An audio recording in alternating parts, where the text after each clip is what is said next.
સુરત સહિત સમગ્ર દક્ષિણ ગુજરાતમાં રેડ એલર્ટ જાહેર થતાં જિલ્લા તંત્ર સંપૂર્ણ એલર્ટ મોડ પર છે. જિલ્લા કલેક્ટર તેજસ પરમારે પરિસ્થિતિ પર સતત નજર રાખી જરૂરી તમામ તૈયારીઓ પૂર્ણ કરી હોવાનું જણાવ્યું.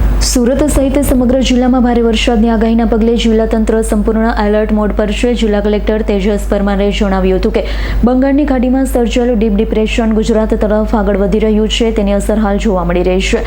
પરિસ્થિતિને ધ્યાનમાં રાખી તમામ અધિકારીઓની રજાઓ રદ કરવામાં આવી છે. ગ્રામ્ય વિસ્તારમાં એક એનડીઆરએફ જ્યારે સુરત શહેરમાં એક એનડીઆરએફ અને 2 એસડીઆરએફની ટીમને સ્ટેન્ડ બાય રાખવામાં આવી છે. દરેક ગામમાં આશ્રય સ્થાન તૈયાર રાખવામાં આવ્યા છે. નીચાણવાળા વિસ્તારોમાં રહેતા લોકોને જરૂર પડે તો સલામત સ્થળે ખસી જવા સૂચના આપવામાં આવી છે. કલેક્ટરે લોકોને બિનજરૂરી બહાર ન નીકળવાની અપીલ કરી છે.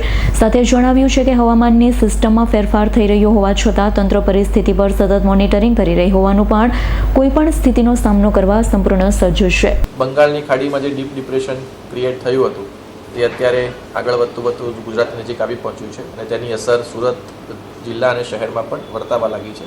વહેલી સવારથી જ સુરત જિલ્લા અને શહેરમાં વરસાદ વરસી રહ્યો છે અને તેની તીવ્રતા ધીરે ધીરે વધવાની છે. આગામી 24 થી 48 કલાક દરમિયાન આ જે વરસાદ છે તે ભારેથી અત્યંત ભારે વરસાદ સુરત જિલ્લા અને શહેરમાં થવાનો છે. તેથી તકેદારીના ભાગરૂપે આમ તો ગઈકાલથી જ તમામ ટીમોને સાવચેત કરી દેવામાં આવી છે. તમામ તાલુકા વિકાસ અધિકારીશ્રી, મામલતદારશ્રી, પ્રાંત અધિકારીશ્રી તમામને આ બાબતે એલર્ટ કરવામાં આવ્યા છે. સુરત મહાનગરપાલિકાની ટીમ પણ છેલ્લા 2 દિવસથી એલર્ટ મોડ ઉપર જ છે અને માનનીય કમિશનરશ્રી દ્વારા પણ તેમની સતત મિટિંગ લઈને તેમને પણ સાવચેત કરવામાં આવેલા છે. આજે વહેલી સવારથી જે વરસાદ શરૂ થયો છે તે બાબતે આજે વહેલી સવારથી તમામ અધિકારીઓને ફરીથી સચેત કરવામાં આવ્યા છે અને નીચાણવાળા વિસ્તારમાંથી લોકોને સ્થળાંતર કરીને સેફ સ્થળે લઈ જવા માટેની તમામને સૂચના આપવામાં આવી છે. આપણા જે આશ્રય સ્થાન જે છે તેને પણ આપણે તૈયાર કરવામાં આવ્યા છે અને ત્યાં પણ લોકો આશ્રય મેળવી શકે છે. વિશેષ તકેદારીના ભાગરૂપે સુરત શહેરની અંદર એક એનડીઆરએફની ટીમ અને 2 એસડીઆરએફની ટીમ ઓલરેડી આપણી પાસે અવેલેબલ છે, જેને એલર્ટ મોડ ઉપર રાખવામાં આવી છે અને ગ્રામ્ય વિસ્તારમાં પણ એક એસડીઆરએફની ટીમ એલર્ટ મોડ ઉપર ઓલરેડી છે. એટલે મારી તમામ નાગરિકોને ખાસ વિનંતી છે કે જરૂરિયાત ન હોય ત્યાં સુધી બહાર નીકળવાનું ટાળે અને આગામી 2 દિવસ આપણા માટે ખૂબ જ ભારેથી અત્યંત ભારે વરસાદવાળા રહેવાના છે. એટલે નીચાણવાળા વિસ્તારની અંદર જ્યાં પાણી ભરાતા હોય ત્યાંથી તાકીદે સ્થળાંતર કરીને સેફ સ્થળ ઉપર જાય અને આ માટે અમારી ટીમ પણ મદદ હંમેશા કરે છે. વધુમાં ઘણી વખત લોકો જ્યારે પાણી આવતું હોય ત્યારે જોવા માટે નીકળતા હોય છે અને અલગ અલગ સ્થળો જતા હોય છે. તેવા લોકોને પણ મારી ખાસ વિનંતી છે કે પોતાનું 2 વ્હીલર કે 4 વ્હીલર લઈને આ બધી બાબતો માટે બહાર ના નીકળે. વરસાદ જ્યાં વધારે વરસતો હોય અથવા તો જ્યાં નીચાણવાળા રસ્તા હોય ત્યાં ઓવરટોપિંગના કારણે પણ ઘણી વખત પાણીના વહેણ આવવાની શક્યતા હોય છે.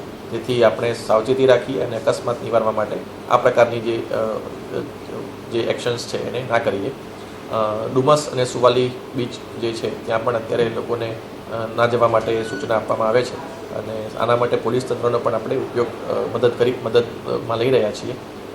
છેલ્લા 2 દિવસથી આમ તો આપણી સમગ્ર ટીમ આ માટે કાર્ય કરી રહી છે, પણ આગામી 2 દિવસ છે ખૂબ જ આપણા માટે ભારે વરસાદના રહેવાના છે. તેથી મારી તમામ નાગરિકોને ફરીથી નમ્ર વિનંતી છે કે નીચાણવાળા વિસ્તારમાંથી તાકીદે સ્થળાંતર કરીને ઉપરના વિસ્તારમાં જાય અને શક્ય હોય ત્યાં સુધી, જરૂરિયાત ન હોય ત્યાં સુધી બહાર નીકળવાનું ટાળે. Bureau report S9 news Surat. અમારી તમામ માહિતીથી અપડેટ રહેવા માટે જોડાયેલા રહો S9 ન્યૂઝ સાથે.